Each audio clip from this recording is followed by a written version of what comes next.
اعوذ باللہ من الشیطان الرجیم، بسم اللہ الرحمن الرحیم۔ الحمد للہ رب العالمین، والصلاة والسلام علی اشرف الانبیاء والمرسلین وآلہ الطیبین الطاہرین۔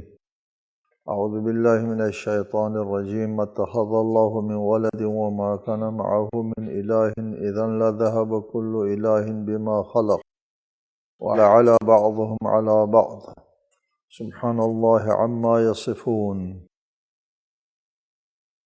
اللہ نے کسی کو بیٹا نہیں بنایا اور نہیں اس کے ساتھ کوئی اور معبود ہے۔ اگر ایسا ہوتا تو ہر معبود اپنی مخلوقات کو لے کر جدا ہو جاتا اور ایک دوسرے پر چڑھائی کر دیتا۔ اللہ پاک ہے ان چیزوں سے جو یہ لوگ بیان کرتے ہیں۔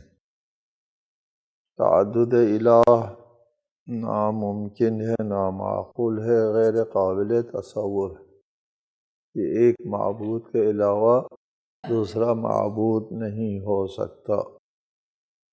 اس پر پہلے لو کان فیہما آلہۃ الا اللہ لفسدتا کے تحت بھی ہم نے بحث کی ہے اور بشوہن آپ کو بتایا ہے کہ اللہ کے علاوہ کوئی اور معبود اللہ تعالیٰ کے مقابلے میں نہیں ہو سکتا۔ یہاں فرمایا اذا لذهب كل الہ بما خلق، اگر اللہ کے علاوہ کوئی اور معبود ہوتا تو ہر معبود اپنے مخلوق سے جدا ہو جاتا۔ متعدد نظام وجود میں آتے، یہ اس کا نظام ہے، یہ اس کا نظام ہے، مختلف نظام ہائے زندگی وجود میں آتے۔ جس طرح یہاں پر نظام ہائے تشریعی مختلف ہے دنیا میں، یہاں کچھ اور نظام ہے، کچھ اور نہیں۔ یہاں نظام سے مراد تکوینی ہے، تکوینی نظام اور ہوتا مثلا یہاں نظام ہائے تشریعی قانون گزاری جو کرتے ہیں، کسی ملک میں کوئی قانون، کسی اور ملک میں کوئی اور قانون نظام ہے، کسی نظام تشریعی ہے، مختلف ہے۔ وہاں پوچھا جاتا ہے ہمارے ہاں یہ کام، یہ بات جرم ہے، آپ کے ہاں جرم ہے نہیں ہے؟ کہتے نہیں ہمارے ہاں جرم نہیں ہے، ہم جس بازی ہمارے ہاں جرم ہے اور یورپی ممالک میں جرم نہیں ہے۔ اگر نظام تکوینی دو ہوتے، ایک سے زائد ہوتے، تو پھر یہی سوال اٹھتا کہ ہمارے ہاں جو ہے وہ پانی مرطوب ہوتا ہے، آپ کے ہاں پانی خشک ہوتا ہے، ہمارے ہاں پانی آگ جلا دیتی ہے، تمہارے ہاں آگ جو ہے وہ نہیں جلاتی ہے یا نہیں جلاتی۔ اس قسم کے کوئی مختلف متضاد نظام آتے ہیں، اس کا اور نظام ہے، اس کا نظام اور ہے، ایسا نہیں ہے۔ اذا لذهب كل الہ بما خلق، ہر معبود اپنے مخلوقات کو لے کر جدا ہو جاتے اور متعدد نظام وجود میں آتے۔ متعدد نظام نہیں ہے، نظام ایک ہے، بس الہ بھی ایک ہے، خلق بھی ایک ہے، خالق بھی ایک، معبود بھی ایک۔ یہ بات پہلے اس بات کا پہلے ذکر ہو گئی کہ یہ لوگ اللہ کو خالق سمجھتے تھے، اللہ کو خالق سمجھتے تھے، اور معبود کے بارے میں کیا ہوا، معبود کو بھی خالق سمجھتے، ہر معبود کو خالق سمجھتے تھے۔ اس سلسلے میں کچھ اقوال ہے کہ وہ لوگ جو انسان کے حیات اور زندگی کی جب تدبیر کے قائل ہوتے تھے تو زندگی سے مربوط امور کے وہ خالق سمجھتے تھے، ان کو وہ سمجھتے تھے آسمان اور زمین اور ہمارے وجود کا خالق اللہ ہے، لیکن ہم کو جو رزق ملتا ہے، روزی ملتی ہے، اس کا خالق ہمارے معبود ہے۔ وہ بھی ایک حد تک اپنے معبود کو خالق سمجھتے تھے، اس لیے فرمایا اذا لذهب كل الہ بما خلق، ہر معبود اپنے مخلوقات کو لے کے جدا ہو جاتا۔ ایسا نہیں ہے، جب ایسا نہیں ہے وَلَعَلَى بَعْضُهُمْ عَلَى بَعْضٍ، اور جب متعدد نظام آ گئے تو ایک دوسرے کے اوپر جو ہے وہ چڑھ دوڑتا، یعنی ایک دوسرے کے اوپر خلاف ہوتا، وہ اس کے خلاف ہوتا۔ یہاں پر دو مختلف نظام ہیں، نظام تکوینی، نظام تکوینی دو ہے۔ ہمارے نظام کا سورج جو ہے وہ دھوپ کی شعاعیں ہمارے لیے مصدر حیات ہے، اس کے نظام کا سورج جو ہے، ان کے ہاں سورج ہے یا نہیں ہے؟ سورج نہیں ہے تو کس سے نظام حیات ہے؟ وہ اس سے مختلف ہوتا، متضاد ہوتا، اور اس کے اور اس کے درمیان ٹکراؤ ہو جاتا۔ ایک خالق تو ہے نہیں، ایک نظام تو ہے نہیں، متضاد نظام جو ہے وہ ایک دوسرے کے ساتھ ٹکراؤ ہو جاتا۔ دوسرا ایک دقیق مطلب یہاں پر یہ ہے، پہلے بتایا لو کان فیہما آلہۃ الا اللہ لفسدتا، نے بتایا اذا لذهب كل الہ بما خلق ولعلى بعضهم على بعض، اس طرح آتا ہے، سوال آتا ہے کہ یہ دونوں جو ہے وہ حکیم ہے، دانا ہے، اور ایک دوسرے کے ساتھ چڑھ نہ دوڑیں، اپنے اپنے حلقوں میں اپنا اپنا نظام چلائیں، یہ اپنا چلائیں وہ اپنا چلائیں، کیوں لڑیں آپس میں؟ کیوں آپس میں صلح و صفائی کے ساتھ چلائیں، وہ اپنا نظام چلائیں، یہ اپنا نظام چلائیں۔ اس کا جواب یہ ہے کہ کائنات میں ہم نے دیکھا کہ متعدد نظام نہیں، متعدد نظام نہیں ہے، اسی ایک نظام میں اللہ ایک معبود نے پانی بنایا، سورج بنایا، دوسرے معبود نے کیا بنایا؟ دوسرے معبود نے بھی یہی سورج بنایا، یہی پانی بنایا، دونوں نے یہی بنایا، جی دونوں نے بنایا، ایسا ممکن نہیں ہے۔ ایک نے سورج بنایا، دوسرے نے پھر اسی سورج کو پھر بنایا، دوبارہ بنایا۔ ایسا ایک چیز کے اوپر دو ارادے نافذ نہیں ہوتے، ایک کا ارادہ نافذ ہوتا ہے، سورج وجود میں آ گیا، دوسرے کا ارادہ عبث ہے، بے معنی ہے، دوسرے کا ارادہ ہو نہیں سکتا۔ ایک نظام میں ایک موجود میں دو ارادے نافذ نہیں ہوتا، دو کن فیکون نہیں چلتا، ایک کن فیکون چلتا ہے۔ لہٰذا اگر یہ فرض کرتے ہیں کہ معبود دو ہیں اور دونوں کا ارادہ نافذ ہے، تو دو کا ارادہ نافذ نہیں ہوتا، جب دونوں کا ارادہ نافذ نہیں ہوتا لفسدتا، جب دو ارادے نافذ نہیں ہوتے تو ایک ارادہ بھی نافذ نہیں ہوتا، لفسدتا، فاسد ہو جاتا۔ لہٰذا ایک ارادے کا نافذ ہونا دلیل ہے کہ دوسرا ارادہ نہیں ہے۔ سبحان اللہ عما یصفون، اللہ کی ذات پاکیزہ ہے اس بات سے جو یہ لوگ بیان کرتے ہیں کہ اللہ تعالیٰ کے ساتھ کوئی اور دوسرا معبود نہیں ہے، کوئی دوسرا خالق نہیں ہے، کوئی دوسرا نظام نہیں ہے۔ نظام کی وحدت، نظام دہندہ کی وحدت پر دلیل ہے، قطعی دلیل ہے۔ عالم الغیب والشہادۃ فتعالی عما یشرکون، وہ غیب و شہود کا علم رکھتا ہے، پس وہ منزہ ہے اس شرک سے جو یہ لوگ کرتے ہیں۔ جی اللہ تعالیٰ غیب و شہود کا علم رکھتا ہے۔ اللہ تعالیٰ کے علم کے بارے میں بتایا آپ کو، اللہ کا علم جو ہے وہ کسبی نہیں ہے، اللہ کا علم جو ہے وہ علم حضوری کہتے ہیں، علم حضوری، ہر چیز اللہ کے سامنے، ہر معلوم اللہ کے سامنے بذات خود موجود ہے، نہیں کہ اس کو موجود کرنا پڑتا ہے ہماری طرح، کسبی نہیں ہوتا اللہ کا علم حضوری۔ جس طرح ہم کو اپنے وجود کا علم ہوتا ہے، ہم کو اپنے وجود کا جو علم ہوتا ہے اس کو علم حضوری کہتے ہیں۔ تو اسی طرح تمام کائنات کے اوپر اللہ تعالیٰ کا علم حضوری ہے، غیب و شہود میں کوئی فرق نہیں ہے۔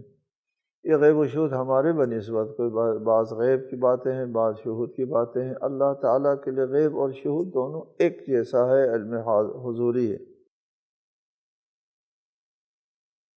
قل رب اما ترینی مما یوعدون رب فلا تجعلنی فی القوم الظالمین وَإِنَّا عَلَىٰ أَن نُّرِيَكَ مَا نَعِدُهُمْ لَقَادِرُونَ، اے رسول کہہ دیجئے میرے پروردگار اگر تو وہ عذاب مجھے دکھا دے جس کا ان کے ساتھ وعدہ کیا گیا ہے، تو وہ میرے رب، میرے مالک، مجھے اس ظالم قوم کے ساتھ شامل نہ کرنا، اور جس عذاب کا ہم نے ان سے وعدہ کیا ہے ہم اسے آپ کو دکھانے کے یقیناً طاقت رکھتے ہیں۔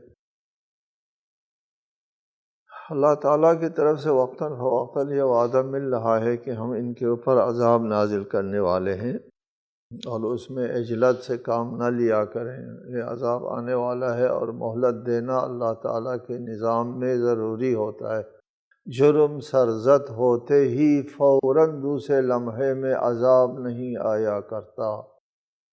اگر ایسا ہوتا تو زمین میں کوئی چیز زندہ نہ رہتی، قرآن میں آیا ہے، کوئی چیز زندہ نہ رہتی۔ جرم سرزد ہوتے ہی اگر عذاب نازل ہو، نہیں، اللہ ڈیل دیتا ہے، مہلت دیتا ہے۔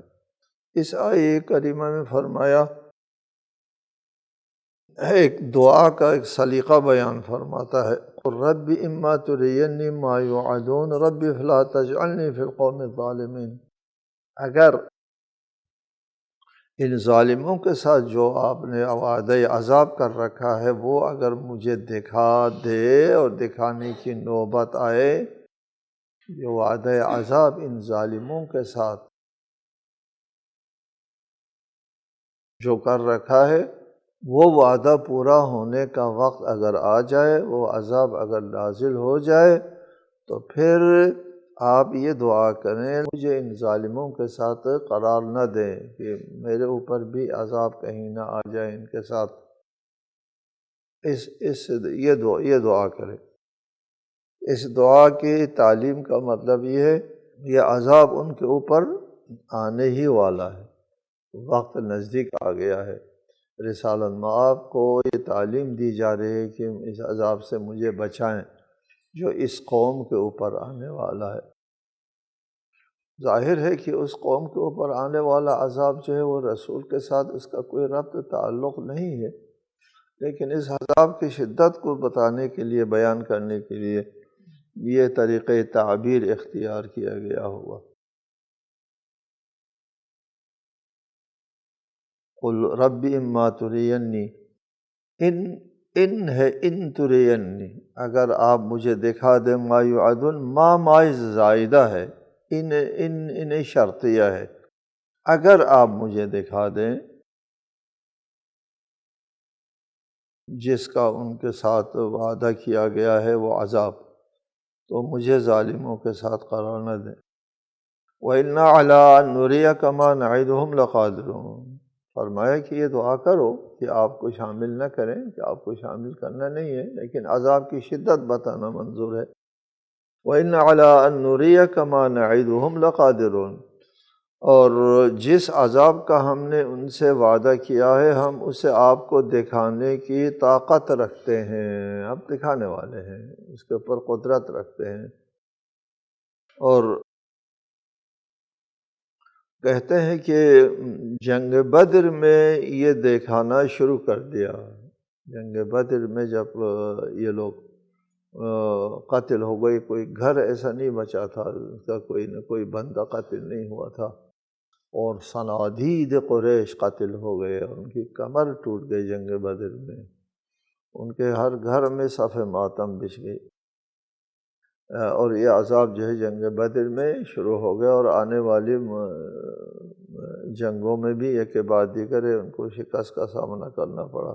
بالآخر فتح مکہ کے اوپر وہ مکمل ہو گیا، جی ان کو نابود کر دیا، اور صفحہ ہستی سے وہ لوگ مٹ گئے، اور اگر زندہ رہے تو طلقاء، آزاد کردہ کے عنوان سے۔ یہ ایک آر و ننگ ہے نا، یہ ان لوگوں کے لیے، ان سرکش لوگوں کے لیے ایک آر و ننگ کی زندگی ہے، طلیق کے طور پر آزاد شدہ، طلقاء کے عنوان سے وہ لوگ زندہ رہے۔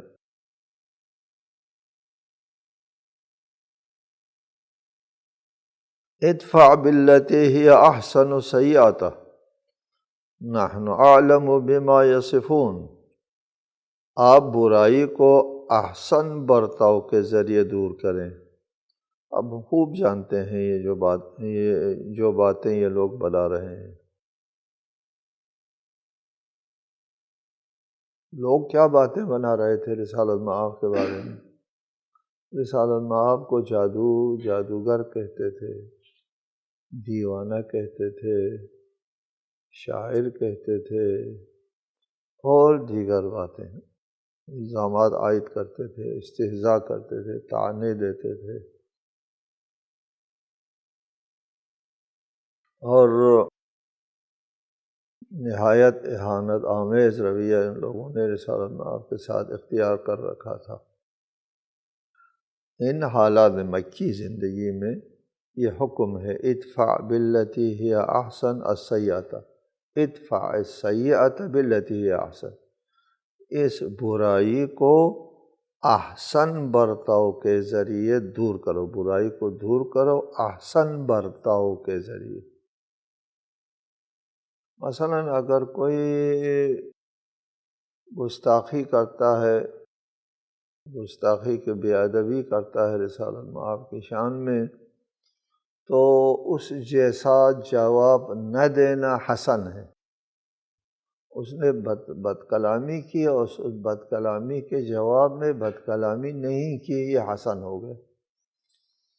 لیکن وہ بد کلامی کرتا ہے، وہ مشرک اور کافر، اور رسول اس کے مقابلے میں اس کو دعا دیتا ہے، یہ احسن ہو گئے۔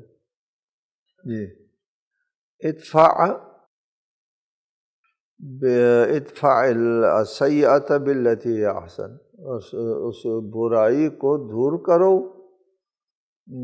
اس بات سے جو احسن ہے۔ چنانچہ رسالت مآب مکی زندگی میں یہی کرتے تھے کہ اللہم اہد قومی، وہ لوگ آپ کو اذیت دیتے تھے، آزار کرتے تھے، آپ کے ساتھ ظلم و زیادتی کرتے تھے، آپ کی شان میں گستاخی کرتے تھے، اور جب آپ سجدے میں رکوع میں سجدے میں جاتے آپ کے پشت مبارک پر غلاظت پھینکتے تھے، کس قدر اہانت ہے۔ اس کے مقابلے میں احسن، حسن نہیں، حسن۔ باقی لوگوں کے لیے ہے، ایک اور آیت ہے اس میں یہ ذکر ہے کہ برائی کو نیکی سے دور کرو کا حکم ہے، نیکی سے۔ رسالت مآب کے لیے نہیں، برائی کو نیکی سے نہیں ہے، برائی کو بہتر حسن سے نہیں، احسن۔ باقی لوگوں کے لیے ہے برائی کو حسن سے دور کرو، رسالت مآب کے لیے حکم یہ ہے برائی کو احسن سے دور کرو۔ اب ہمارے لیے یہ حکم ہے اگر کوئی گالی دیتا ہے تو جواب میں گالی نہ دو، جواب میں گالی نہ دینا حسن ہے۔ رسالت مآب کے لیے حکم یہ اگر کوئی گالی دیتا ہے جواب میں اس کو دعا دے دو، یہ احسن ہے۔ نحن اعلم بما یصفون، یہ جو گستاخی کرتے ہیں، یہ جو باتیں کرتے ہیں، اس کا ہم کو علم ہے وہ کیا آپ کی شان میں گستاخی کرتے ہیں۔ اس کے باوجود آپ کا رویہ جو ہے وہ دفاع بالاحسن ہونا چاہیے۔ وقل رب اعوذ بک من ہمزات الشیاطین، اور کہہ دیجئے کہ اے پروردگار میں شیطانی وسوسوں سے تیری پناہ مانگتا ہوں۔ وَأَعُوذُ بِكَ رَبِّ أَن يَحْضُرُونِ، اور اے پروردگار میں ان کے میرے سامنے آنے سے بھی تیری پناہ مانگتا ہوں۔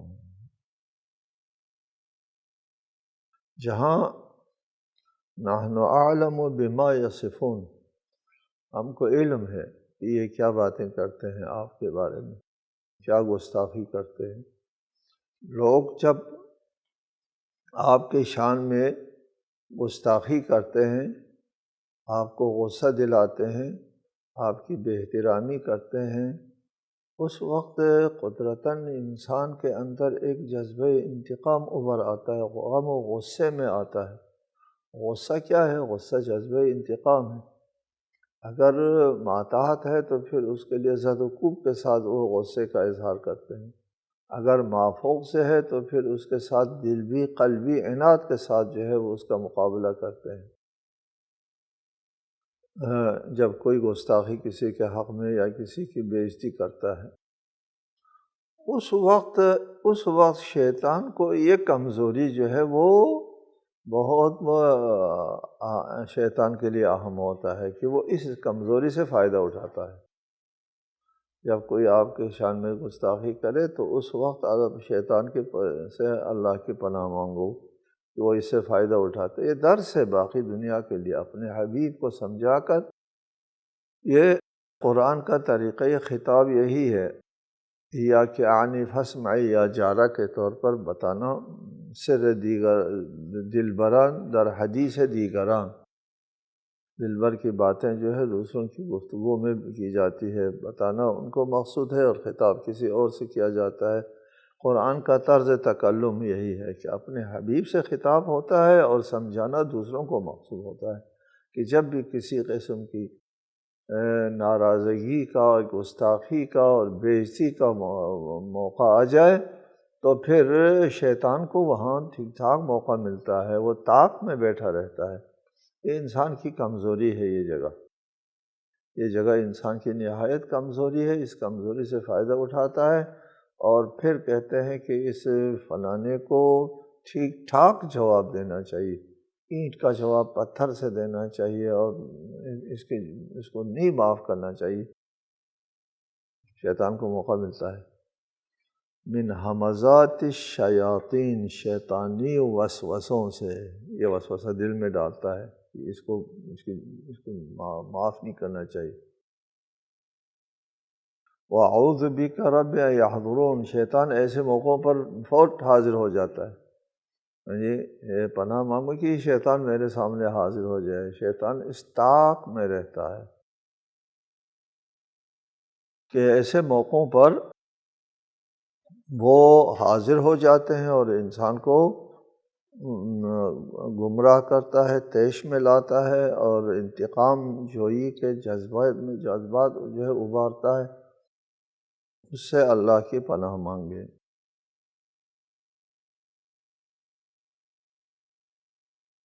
حتی اذا جاء احدهم الموت قال رب ارجعوني لعلی اعمل صالحا فيما تركت كلا انها كلمة هو قائلها ومن ورائهم برزخ الى يوم يبعثون. یہ غفلت میں پڑے رہتے ہیں یہاں تک کہ جب ان میں سے کسی کو موت آ لے گی تو وہ کہے گئے پروردگار مجھے واپس دنیا میں بھیج دے، جس دنیا کو چھوڑ کر آیا ہوں شاید اس میں عمل صالح بجا لاؤں. جواب آئے گا ہرگز نہیں. یہ تو وہ جملہ ہے جسے وہ کہہ دے گا، اور ان کے پیچھے اٹھائے جانے والے دن تک ایک برزخ حائل ہے. جی، اور شیطان کے اس بہکاوی میں آتا ہے انسان کہ حتی اذا جاء احدهم الموت، جب موت آ جاتی ہے. اور حدیث میں ہے الناس نیام اذا ماتوا انتبہوا، لوگ خواب غفلت میں سو رہے ہوتے ہیں، جب مر جاتے ہیں تو بیدار ہو جاتے ہیں. جب آنکھیں بند ہو جاتی ہیں تو آنکھیں کھل جاتی ہیں، اور اس وقت بات سمجھ میں آتی ہے. دنیا میں غلط فہمی اور خوش فہمی دو غلط فہمیوں میں، یا خوش فہمی یا غلط فہمی میں مبتلا رہتا ہے. اور موت آنے کے بعد حقائق کھل کے سامنے آ جاتی ہے. بلکہ آپ کو پہلے بتایا ہے کہ موت اذا جاء احدهم الموت، جب موت آ جائے، موت سامنے آنے، ابھی مرا بھی نہیں ہے، مرنے سے پہلے وہ دنیا اس کے سامنے آ جاتی ہے. مرنے سے پہلے یا خوشخبری سن کے جاتا ہے مرنے والا، یا اپنی آخرت کی صورتحال جو دوسری صورت ہے معاذ اللہ، وہ بھی ان کو سامنے لایا جاتا ہے اور پھر سنا کر لے جاتا ہے. اس وقت انسان حسرت سے یہ کہتا ہے کہ کاش کہ مجھے واپس کر دے. اس کو بات سمجھ میں آتی ہے. وہ وہاں نہیں کہتا کہ اے رب مجھے معاف کرو، نہیں کہتا. اس کو پتہ چل جاتا ہے معافی کی کوئی صورت نہیں ہے، شفاعت کی بھی کوئی صورت نہیں ہے. واحد صورت اب پتہ چلتا ہے عمل صالح تھا جو نہیں ہو سکا مجھ سے، کاش کہ مجھے واپس بھیج دیتا کہ میں وہ عمل صالح کر کے آتا. کوئی اور صورت ہوتی تو وہ اس صورت کی التجا کرتا، کوئی اور صورت نہیں ہے، واحد صورت اس کے سامنے آتی ہے۔ قال رب ارجعونی، میرے مالک مجھے واپس کر، لعلی اعمل صالحا فیما ترکت، جو عمل صالح میں چھوڑ آیا نہیں کیا اس کو میں کر آؤں۔ یہ اس کو پتہ چلتا ہے کہ واحد حل عمل صالح ہے، جو نہیں کر سکا میں اور نہیں کیا میں نے۔ اور دنیا میں جن لوگوں نے تو وہ کی نصیحت کی، سمجھانے کی کوشش کی، عمل صالح کرو، عمل صالح کرو، عمل صالح کے بغیر تمہاری نجات نہیں ہے، تو وہ منہ چڑھاتے تھے، ان کے خلاف کہتے تھے یہ بد عقیدہ لوگ جی، یہ عمل صالح کی باتیں کرتے ہیں، ہمارا ایمان کافی ہے۔ وہاں جانے کے بعد پتہ چلتا عمل صالح چاہیے تھا، اے میرے مالک مجھے واپس کرو، وہ جس کو سن کے میں منہ چڑھا کرتا تھا اب میں کر کے آؤں وہ کام۔ جواب آئے گا کلا، یہ ہونے والی بات نہیں، یہ جو سفر ہے، یہ سفر، اس سفر میں واپسی نہیں ہے، مثلا کہیں بھی واپسی نہیں ہے، نہ صرف یہاں۔ اس دنیا میں جب ان بندہ آیا ہے تو واپس ماں کے شکم میں اور صلب پدر میں نہیں جا سکتا، ممکن نہیں ہے۔ تو بالکل اسی طرح برزخ سے پھر دنیا میں واپس آنا ممکن نہیں ہے۔ کلا، اس سفر میں واپسی ممکن نہیں ہے۔ انہا کلمۃ ہوا قائلہا، یہ وہ جملہ ہے جسے وہ کہہ دے گا، حسرت سے کہہ دے گا، افسوس سے کہہ دے گا، ندامت سے کہہ دے گا، اپنی بیچارگی کو دیکھ کر کے یہ کہہ دے گا ہوا قائلہا۔ وَمِن وَرَائِهِمْ بَرْزَخٌ إِلَىٰ يَوْمِ يُبْعَثُونَ، پھر اس کے پیچھے برزخ ہے یوم یبعثون، قیامت تک، مرنے کے بعد سے لے کر قیامت تک برزخ ہے، برزخ کی زندگی، برزخ درمیانی زندگی کہتے ہیں۔ دو قسم کی زندگی ہے، ایک دنیا کی زندگی اور ایک آخرت کی زندگی۔ آخرت کی ابدی زندگی اور دنیا کی جو زندگی ہے، ان دونوں کے درمیانی زندگی کو برزخ کہتے ہیں۔ یہ برزخ جو ہے وہ مرنے کے بعد سے لے کر قیامت تک کا عرصہ ہے۔ یہ عرصہ کتنا لمبا ہے آئندہ ذکر کریں گے انشاءاللہ تعالی۔ السلام علیکم ورحمۃ اللہ۔